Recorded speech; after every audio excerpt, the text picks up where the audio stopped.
क्या आप अपना वक्त भूल गए जब पीडब्ल्यू विभाग के अंदर आरएनएस की सड़कें, जिसके लिए आपने 1000 रुपए का बजट का प्रोविजन किया था और 4-4 लाख रुपए आपके उस सड़क के शिलान्यास कार्यक्रमों में आपने खर्च करवा दिया। शायद आप वो वक्त भूल गए हैं कि नाचन विधानसभा क्षेत्र की जनता के हितों को ध्यान में रखते हुए मेरा आपसे यही निवेदन रहेगा कि भाई जितने भी आपने नाचन विधानसभा क्षेत्र के जो इंस्टीट्यूशन आपने डिनोटिफाई किए हैं, आप उन सभी इंस्टीट्यूशनों को नोटिफाई करने की कृपा करें। नियम 67 के अंतर्गत जो चर्चा यहां पे लाई गई है, मैं भी उस चर्चा में खुद को शामिल करता हूं और मैं कहना चाहूंगा कि मुझसे पूर्व मेरे बड़े भाई संजय रतन जी इस चर्चा के ऊपर बोल रहे थे और मैं उनको बड़े ध्यान से सुन रहा था। यहां पर बात आई कि जब आदरणीय जयराम ठाकुर जी के नेतृत्व में हिमाचल प्रदेश में हमारी सरकार 2017 में बनी और बनते ही इंस्टीट्यूशन क्यों नहीं खोले गए, इस बात को लेकर के काफी जोर से वहां पे बात की जा रही थी। मैं कहना चाहूंगा कि शायद आप आज इस चर्चा में हिस्सा लेने तो आए हैं, लेकिन अगर आप 2018-2019 का थोड़ा सा रिकॉर्ड देखेंगे कि आदरणीय जयराम ठाकुर जी ने हिमाचल प्रदेश के लोगों के लिए जहां जहां पर भी लोगों ने बात कही, वहां वहां पर एक नहीं अनेकों संस्थान माननीय मुख्यमंत्री जी ने दिए हैं। ये मैं आपके बीच में करना चाहूंगा, इस बात को मैं क्लियर करना चाहूंगा। और दूसरी बात आपने कही कि ऐसी कौन सी दिव्य शक्ति आ गई कि 2022 के अंदर इतने इंस्टीट्यूशन आपने खोले। मैं संजय जी आपको बताना चाहूंगा, पूरे हाउस को कहना चाहूंगा, आपने ही जिक्र किया कि 2020 के अंदर, आपने ही जिक्र किया कि 2020 के अंदर पूरे भारतवर्ष में कोरोना का एक भयंकर दौर यहां पे आया। और मैं समझता हूं जब वो कोरोना का दौर आया था तो विधानसभा का सत्र इसी तरह से यहां पे चला था, उसको भी बीच में छोड़ करके हम लोगों को जाना पड़ा। और आपने कहा कि उस दौरान इंस्टीट्यूशन क्यों नहीं खोले गए। मैं इस हाउस के माध्यम से कहना चाहूंगा, जब भारतवर्ष में हिमाचल प्रदेश के अंदर वो कोरोना का जब दौर आया था, हमारी सरकार की प्राथमिकता किसी संस्थान को खोलना नहीं था। हमारी सरकार की प्राथमिकता थी कि हिमाचल प्रदेश में रहने वाला हर जनमानस किस तरह से सुरक्षित हो, ठीक हो, यह प्राथमिकता हमारी जयराम ठाकुर जी की सरकार की थी। यह मैं आप लोगों के बीच में कहना चाहूंगा। दूसरा, आपने कहा कि आपको उसमें इंस्टीट्यूशन खोलने चाहिए थे। मैं आप सबके ध्यान में लाना चाहूंगा, अगर आप भूल गए हैं, माननीय अध्यक्ष जी, लगभग 3 लाख से अधिक ऐसे लोग थे जो हिमाचल प्रदेश से बाहर, चाहे सरकारी क्षेत्र में चाहे प्राइवेट सेक्टर में, जो काम करते थे। और जब वो कोरोना का जब दौर आया, वो सारे के सारे लोग बाहर से अपने अपने विधायकों को फोन करते थे, मंत्रियों को फोन करते थे, नेताओं को फोन करते थे, मुख्यमंत्री जी को फोन करते थे कि हमें किसी भी तरह से जो है वो हिमाचल प्रदेश में वापिस पहुंचा दीजिए, नहीं तो हम जिंदा नहीं बचेंगे। हमारे मुख्यमंत्री जी की प्राथमिकता थी कि हिमाचल प्रदेश के जितने भी लोग अन्य प्रदेशों के अंदर अपनी सेवाएं दे रहे हैं, वो सारे के सारे लोग सुरक्षित पहुंचे। मैं जयराम ठाकुर जी को बधाई देना चाहूंगा। लगभग 3 लाख से भी ऊपर लोग जो हिमाचल प्रदेश से बाहर सेवाएं देते थे, उनको कुशल जो है वो हिमाचल प्रदेश में पहुंचाने का काम हमारी सरकार ने किया है। ये मैं आपके ध्यान में लाना चाहूंगा। इसके अलावा मैं कहना चाहूंगा, यहां पर बात की गई कि आपने इंस्टीट्यूशन खोल दिए, बजट का प्रोविजन किया नहीं। लेकिन मैं कहना चाहूंगा, मैं किसी का नाम लिए बगैर कहना चाहूंगा, क्या आप अपना वक्त भूल गए जब पीडब्ल्यू विभाग के अंदर आरएनएस की सड़कें, जिसके लिए आपने 1000 रुपए का बजट का प्रोविजन किया था और 4-4 लाख रुपए आपके उस सड़क के शिलान्यास कार्यक्रमों में आपने खर्च करवा दिया। शायद आप वो वक्त भूल गए हैं। तो मैं ज्यादा लंबी चर्चा उस विषय में नहीं करना चाहूंगा। और ठीक कहा राकेश जी ने कि भाई अगर आपने किया तो कृष्ण लीला। अब आगे मैं नहीं कहना चाहूंगा, बाकी आप खुद समझदार हैं। माननीय अध्यक्ष महोदय, मैं कहना चाहूंगा नाचन विधानसभा क्षेत्र की मैं बात करना चाहूंगा। मैं कहना चाहूंगा नाचन विधानसभा क्षेत्र में हमारा 100 बेडेड हॉस्पिटल गोहर, और जिस हॉस्पिटल के अंतर्गत मैं कहना चाहूंगा, आपके ध्यान में लाना चाहूंगा और मुख्यमंत्री जी को कहना चाहूंगा, उस हॉस्पिटल को तकरीबन 40 पंचायतें फीड करता है। आप खुद अंदाजा लगाइए कि 40 पंचायतों में 100 बेडेड हॉस्पिटल अगर बन जाए तो उसमें कौन सी बुरी बात है। हमारे वहां पर नाचन विधानसभा क्षेत्र का जो आपका गोहर ब्लॉक है, विकासखंड गोहर है, अगर कोई बहन हमारी बीमार हो जाती है, उसको अपनी ट्रीटमेंट करवाने के लिए नेरचौक या मंडी या सुंदरनगर जाना होता है। अगर किसी का एक्सीडेंट हो जाता है, किसी की हड्डी टूट जाती है, तो ऑर्थो के डॉक्टर भी आपके नीचे बैठते हैं। कोई बच्चा बीमार होता है तो तब भी मेडिकल कॉलेज नेरचौक या मंडी जाना होता है। अगर माननीय मुख्यमंत्री जी ने काफी लंबे समय से वहां के लोगों की मांग थी, और मैं कहना चाहूंगा जब लोगों ने माननीय मुख्यमंत्री जी के समक्ष अपनी बात रखी, तो माननीय मुख्यमंत्री जी ने उस 100 बेडेड हॉस्पिटल गोहर को, सिविल हॉस्पिटल गोहर को 100 बेडेड करने का निर्णय लिया था, जिसके कारण से ये सारी सुविधाएं वहां के लोगों को मिलनी थी।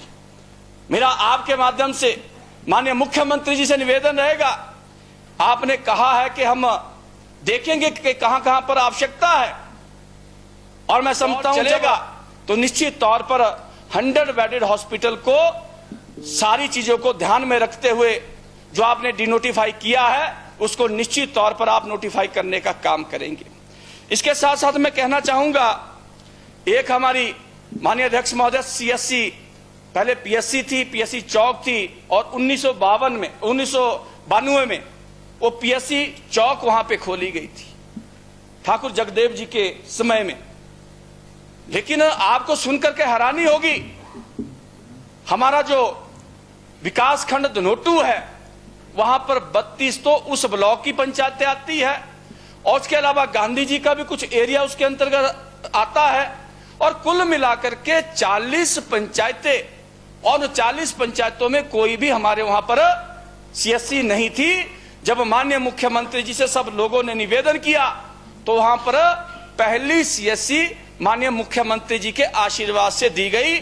मेरा आपसे निवेदन रहेगा, माननीय मुख्यमंत्री जी से निवेदन रहेगा, क्योंकि जब भी हमारे वहां पर कोई व्यक्ति बीमार होता है, जब रात की बात जब आती है, तो उसको फिर से या तो मेडिकल कॉलेज नेरचौक या सुंदरनगर जाना पड़ता है। तो मेरा आपसे निवेदन रहेगा कि जो 40 पंचायतों के लिए जो सीएससी माननीय मुख्यमंत्री आदरणीय जयराम ठाकुर जी ने जो दी थी, मेरा आपसे निवेदन रहेगा कि उस सीएससी को भी आप निश्चित तौर पर जो आपने डिनोटिफाई की है, उसको नोटिफाई करने की कृपा करें। उसके साथ साथ अध्यक्ष महोदय, मैं कहना चाहूंगा, मेरे ही विधानसभा क्षेत्र में 2 आयुर्वेदिक डिस्पेंसरी एक ग्राम पंचायत घीड़ी में खोली गई थी, क्योंकि उस पंचायत की पॉपुलेशन लगभग 2000 के करीब थी। लोगों को तकरीबन 10 से 12 किलोमीटर आगे जाना पड़ता था, कोई वहां पर सब सेंटर भी नहीं है। तब करके उस आयुर्वेदिक डिस्पेंसरी को वहां पे खोला गया था। दूसरी आयुर्वेदिक डिस्पेंसरी हमारी ग्राम पंचायत घरोट में खोली गई थी, वहां पर भी लगभग 4 से 5 किलोमीटर दूर लोगों को अपना उपचार करवाने के लिए जाना पड़ता था। ये दोनों आयुर्वेदिक डिस्पेंसरी हमारी जो नोटिफाई की गई है, मेरा निवेदन रहेगा कि निश्चित तौर पर वहां की भौगोलिक दृष्टि को देखते हुए, वहां की भौगोलिक परिस्थितियों को देखते हुए उनको भी आप नोटिफाई करने की कृपा करें। और एक मेरा विशेष करके निवेदन रहेगा सर, एक मेरा सब सेंटर छात्र, और मैं आपके ध्यान में लाना चाहूंगा, आपके परम मित्र पूर्व में रहे विधायक आदरणीय टेकचंद डोगरा जी की पंचायत में हमने एक सब सेंटर भी खोला, क्योंकि जब मैं उस पंचायत में जाता था तो वहां के मेरी माताएं बहनें बुजुर्ग कहते थे कि भाई अगर सर के दर्द की गोली भी लेनी होती है तो भी हमें कनैड और सुंदरनगर जाना होता है। तो हमने इस करके उस सब सेंटर को हमने आदरणीय टेकचंद डोगरा जी की पंचायत में और उनके घर के साथ ही खोला है। मेरा निवेदन रहेगा, उसको खोलने से लोगों को बहुत बड़ी राहत मिली थी और मैं चाहूंगा कि आने वाले समय में जब भी आप उस एक्शन मोड में आएंगे तो इसको भी आप खोलने की कृपा करेंगे, ये मुझे पूरा विश्वास है। इसके साथ साथ माननीय अध्यक्ष जी, मैं कहना चाहूंगा, मेरे नाचन विधानसभा क्षेत्र के 2 जेई सेक्शन जल विभाग के अभी डिनोटिफाई हुए हैं, क्योंकि आप जानते हैं कि एक जेई के पास अगर उस जेई ने ठीक तरीके से काम करना है अपने सेक्शन के अंदर, अगर 3-4 पंचायतें हो तो अच्छे तरीके से काम कर सकता है, लोगों को उसकी सुविधा होती है। लेकिन मेरा बग्गी जेई सेक्शन ऐसा है जिसके पास 14 पंचायतें हैं। अब आप खुद अंदाजा लगा सकते हैं कि एक जेई 14 पंचायतों में कैसे काम करेगा। हमने माननीय मुख्यमंत्री जी से निवेदन किया था कि यहां पर एक जेई सेक्शन होना चाहिए ताकि 7-7 पंचायतें एक जेई के हिस्से आए ताकि यहां पर बेहतर काम हो सके। तो एक हमने सलवाहन में और दूसरा जेई सेक्शन हमने सियांज में खोला था और दोनों जेई सेक्शन के अंतर्गत लगभग 7-7 पंचायतें वहां पर आती थी। अब किसी ने कोई कंप्लेंट करनी है, पानी नहीं है, तो उसको आज की डेट में जब वो खुल गए थे तो स्वाभाविक है 3-4 किलोमीटर पे सारी चीजें हो गई थी। अब 10-12 किलोमीटर दूर जाकर के किसी ने कनेक्शन लेना है, किसी ने कंप्लेंट करनी है तो 12-12 किलोमीटर दूर जाना पड़ रहा है। तो मेरा निवेदन रहेगा कि ये जो जेई सेक्शन आपने बंद किए हैं इसको लेकर के भी तौर पर हमारा सहयोग करें। माननीय अध्यक्ष महोदय, मेरे नाचन विधानसभा क्षेत्र की 40 ऐसी पंचायतें जो मैं आपसे जिक्र कर ही रहा था कि धनोटू ब्लॉक जो नया ब्लॉक हमारा विकास खंड बना है उसमें 32 और कुछ उसमें बल का कुछ सुंदरनगर का एरिया उसके अंतर्गत आता है और उन 42 पंचायतों के अंदर कोई भी सरकारी ITI नहीं है और उन 42 पंचायतों की मैं पॉपुलेशन की अगर आपसे बात करूं लगभग 1 लाख से ज्यादा पॉपुलेशन उन पंचायतों की है। और हमने माननीय मुख्यमंत्री जी से निवेदन किया कि भाई इन पंचायतों के अंदर एक इंस्टीट्यूशन होना चाहिए और जब सबसे चर्चा हुई, बैठ करके बात हुई तो सबने कहा कि भाई यहां पर एक ITI बिल्कुल मध्य में खुलनी चाहिए। माननीय मुख्यमंत्री जी उस वक्त आदरणीय जयराम ठाकुर जी थे, उन्होंने ITI हमें सलवाहन में दी, हटगढ़ में दी और मैं समझता हूं कि जब वो ITI का पहले घोषणा हुई, घोषणा के बाद जब नोटिफिकेशन हुई तो वहां के बहुत सारे नौजवान जो अपने घर से 25, 30, 35, 40 किलोमीटर दूर ITI करने के लिए जाते थे, वो सारे के सारे नौजवान बहुत खुश हुए थे कि बहुत अच्छा निर्णय आदरणीय जयराम ठाकुर जी की सरकार की ओर से लिया गया है। तो मैं चाहूंगा इस ITI को लेकर के भी निश्चित तौर पर आप हमारा सहयोग करेंगे। माननीय अध्यक्ष महोदय, हमारे ही विधानसभा क्षेत्र में सर अब जितनी चीजें बंद की है तो बोलना तो पड़ेगा ना जी। बजट की स्पीच होगी आपकी, बस अब क्लोज ही कर रहा हूं सर, 2 मिनट 5 मिनट में। माननीय अध्यक्ष महोदय, मेरे ही विधानसभा क्षेत्र में ग्राम पंचायत सियांज के अंदर हमने वेटनरी हॉस्पिटल माननीय मुख्यमंत्री जी आदरणीय जयराम ठाकुर जी के आशीर्वाद से उस टाइम वहां पर खोला था। और मैं कहना चाहूंगा नाचन विधानसभा क्षेत्र के अंदर मैं समझता हूं कि सबसे ज्यादा दूध का उत्पादन अगर कहीं पर होता है तो उन्हीं पंचायतों के अंदर, 6 पंचायतों के अंदर होता है। तो वहां पर जब भी पशु बीमार होता है, क्योंकि वहां से गोह तकरीबन 12 किलोमीटर 13 किलोमीटर दूर है, और जब किसी का पशु बीमार होता है तो उसको गाड़ी करके, जीप करके, ट्रक करके उन पशुओं को गोहर तक लाना ले जाना पड़ता है, जिसके कारण बहुत सारी दिक्कतें लोगों को आती थी। Conclude please. तो इन दिक्कतों को खत्म करने के लिए हमने वहां पर एक वेटनरी हॉस्पिटल वहां पर खोला था। तो मेरा निवेदन रहेगा मुख्यमंत्री जी से कि भाई उसको लेकर के भी निश्चित तौर पर आप सहयोग करें। अंत में मैं कहना चाहूंगा कि एक मेरे ही विधानसभा क्षेत्र का एक पटवार वृत्त छपराहन हमारा है सर। मेरा निवेदन रहेगा, क्योंकि एक नकल के लिए भी एक गरीब आदमी को 6 किलोमीटर 5 किलोमीटर दूर जाना पड़े तो बड़ी चिंता का विषय है।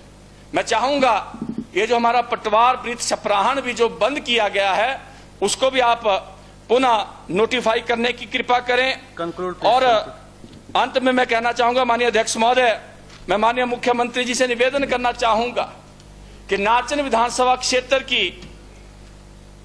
जनता के हितों को ध्यान में रखते हुए मेरा आपसे यही निवेदन रहेगा कि भाई जितने भी आपने नाचन विधानसभा क्षेत्र के जो इंस्टीट्यूशन आपने डिनोटिफाई किए हैं, आप उन सभी इंस्टीट्यूशनों को नोटिफाई करने की कृपा करें। Thank you very much. आपने समय दिया, इसके लिए मैं आपका धन्यवाद करता हूं। लाइफ टाइम्स टीवी लेकर आ रही है जूनियर डांसर्स के लिए शानदार मंच, हिमाचल डांस चैंपियनशिप। 16 साल तक के डांसर्स के लिए चमकने का सुनहरा मौका।